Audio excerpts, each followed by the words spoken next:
Il y a un gars que je connais. Il bosse dur, il a 2 emplois par moment, il paye son loyer, ses factures et chaque mois, il envoie quelque chose au pays. Et malgré tout ça, il a réussi à mettre 15 000 $ de côté. Et il en est fier, normal, il devrait l'être. Cet argent, il est à la banque, en sécurité. Sauf que non. Pendant que lui travaille 2 jobs, son argent, lui ne travaille pas du tout. Son argent est au chômage. Et un argent au chômage, ça ne reste pas tranquille. Chaque année, il perd un peu de sa valeur, silencieusement. Le problème, ça n'a jamais été qu'il manque d'argent. C'est qu'on ne lui a jamais expliqué quoi en faire. On n'a pas un problème d'argent, on a un problème d'information. Aujourd'hui, je te donne l'information. Moi, c'est Aziz. J'ai passé des années comme stockbroker dans l'une des plus grandes maisons de courtage des États-Unis. J'ai vu comment ce marché fonctionne de l'intérieur. Aujourd'hui, tu as peut-être toi aussi tes premiers 10 000, 15 000, 20 000 $ de côté. Tu sais que tu devrais investir, mais tout ce que tu vois sur Internet t'embrouille et tu ne sais pas à qui faire confiance. Alors on va faire simple. En 5 étapes, je vais te montrer comment donner un métier, une tâche, à tes premiers 20 000 $. Clairement, sans jargon, sans te vendre du rêve. Une information dans la partie 3. Presque personne ne te l'a dit. C'est souvent elle qui décide si tu gardes ton argent ou si tu le perds. Reste jusque là. Petit disclaimer, ceci est un contenu à but éducatif. Partie 1. Pourquoi investir? Vraiment. Ton argent, tu as 3 choses que tu peux en faire. 1. Le dépenser. 2. Le cacher quelque part. 3. Le laisser dormir sur un compte en banque. Regarde bien. Sur ces 3 portes, 2 te font reculer. Parce qu'il y a un truc qui grignote ton argent pendant que tu ne le regardes pas. Ça s'appelle l'inflation. L'inflation, c'est simple. Ce qui coûtait 100 $ il y a quelques années, t'en coûte 120 ou 130 aujourd'hui. Ton billet n'a pas changé. Ce qu'il peut acheter, c'est ce qui a rétréci. Et si tu regardes certaines devises de chez nous, c'est encore plus rapide. Donc, laisser ton argent en sécurité, ce n'est pas neutre, c'est un choix. Le choix de le regarder rétrécir doucement. Investir, c'est l'inverse. C'est sortir ton argent du chômage, c'est lui donner un métier pour qu'il travaille pendant que toi, tu vis ta vie. Retiens juste ça pour l'instant. Le temps bat l'argent. Partie 2. Comment ton argent se met au travail? Il y a 2 mécanismes, juste 2. Le premier, c'est la propriété.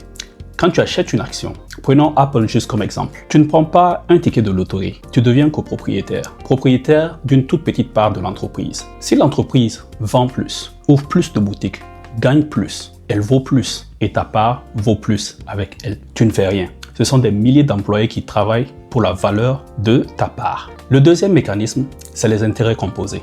Écoute bien, parce que c'est là que la magie opère. Tu gagnes un rendement sur ton argent de départ. Puis, l'année d'après, tu gagnes un rendement sur ton argent de départ plus les gains déjà accumulés. Et ainsi de suite, c'est une boule de neige. Petite en haut de la colline, énorme en bas. Historiquement, sur le long terme, le marché américain a rapporté en moyenne autour de 10% par an.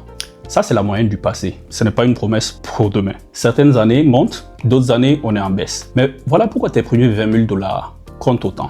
C'est la graine. C'est elle qui fait le travail le plus dur, le plus tôt. Le premier gros palier est toujours le plus lent à atteindre. Le suivant vient plus vite et celui d'après encore plus vite. Parce que, à ce moment, ce n'est plus seulement toi qui pousses. C'est la boule de neige qui roule toute seule. Partie 3. Ce qu'il faut mettre en place avant d'investir. Voici l'info dont je te parlais au début. Celle que presque personne ne dit parce qu'elle ne fait pas rêver. Avant de mettre un seul dollar en bourse, 2 choses dans l'ordre. 1. Tes dettes coûteuses. Si tu as une carte de crédit à 20%, 22% d'intérêt ou plus, rembourse-la avant tout le reste. Pourquoi? Réfléchis.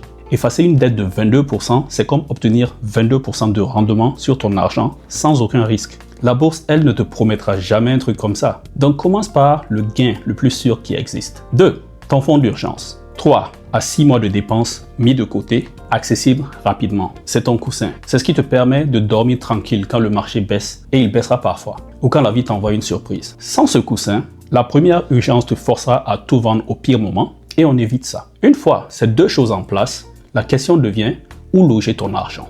Et ça dépend d'où tu vis. Si tu es aux États-Unis, si ton employeur propose un 401k avec matching, c'est-à-dire qu'il ajoute de l'argent quand tu en mets, prends-le. C'est littéralement de l'argent offert. Et renseigne-toi sur les comptes comme le Roth IRA. Ce sont des comptes qui laissent ton argent croître avec beaucoup moins d'impôts. Si tu es en dehors des États-Unis, en Afrique ou ailleurs, tu n'as pas ces comptes-là et ce n'est pas grave. Tu peux ouvrir un compte chez un courtier international qui donne accès au marché américain et remplir un formulaire qui s'appelle le W8BEN. Ce papier réduit les impôts prélevés sur certains comptes étrangers. Ce point à lui seul, c'est un sujet qu'on approfondit en détail dans la communauté.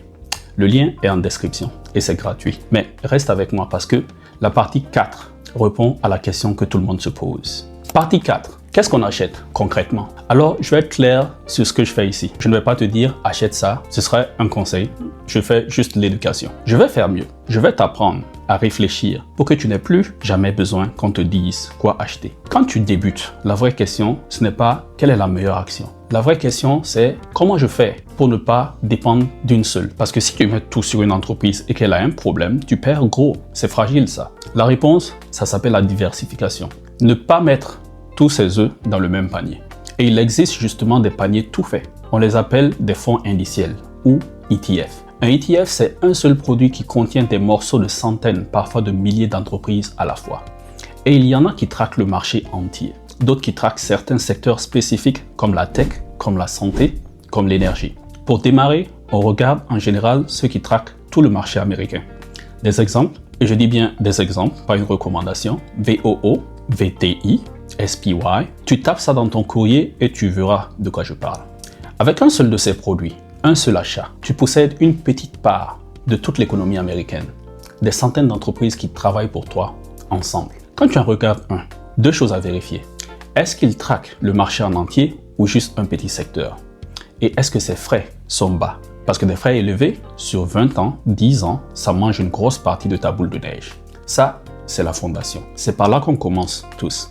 Les entreprises précises, choisies une par une, ça vient plus tard, quand tu maîtrises les bases. Chaque chose en son temps. L'immobilier, oui, un jour, peut-être. Mais pour démarrer, c'est plus lent, ça demande plus d'argent, plus de gestion. Et pour tes premiers 20 000, la simplicité gagne. Partie 5, la stratégie et les erreurs qui coûtent cher. Je vais te dire quelque chose que la plupart des vidéos ne te diront pas. Le plus grand risque en bourse, ce n'est pas le marché, c'est toi. Ta méthode peut être parfaite. C'est la personne devant l'écran qui fait la différence. 3 erreurs, je les vois tout le temps. La première, c'est attendre. Je me lance quand j'en saurai plus. J'envoie d'abord un peu au pays. Et pendant ce temps, les années passent. Et c'est la boule de neige qui perd. Commence petit, mais commence. La deuxième, courir après le truc du moment. La crypto dont tout le monde parle, l'action qu'un influenceur a créée cette semaine. Pour un débutant, ça finit presque toujours mal. La troisième, paniquer. Le marché baisse, la peur monte, tu vends tout. Alors que les meilleurs investisseurs, eux, font l'inverse. Ils restent calmes quand les autres ont peur.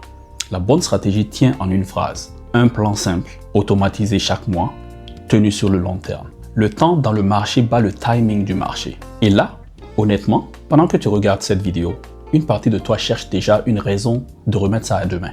Je le sais parce que je suis passé par là. Reste. Cette fois, on ne remet pas à demain. Conclusion.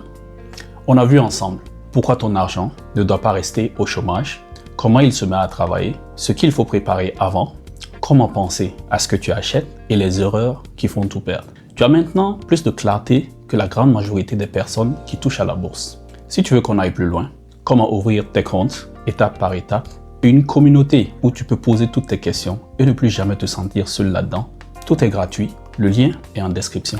C'est quoi la première entreprise dont tu aimerais posséder un morceau? Je lis tout. Abonne-toi, active la cloche. Ça change aujourd'hui et ça change ensemble. À très vite.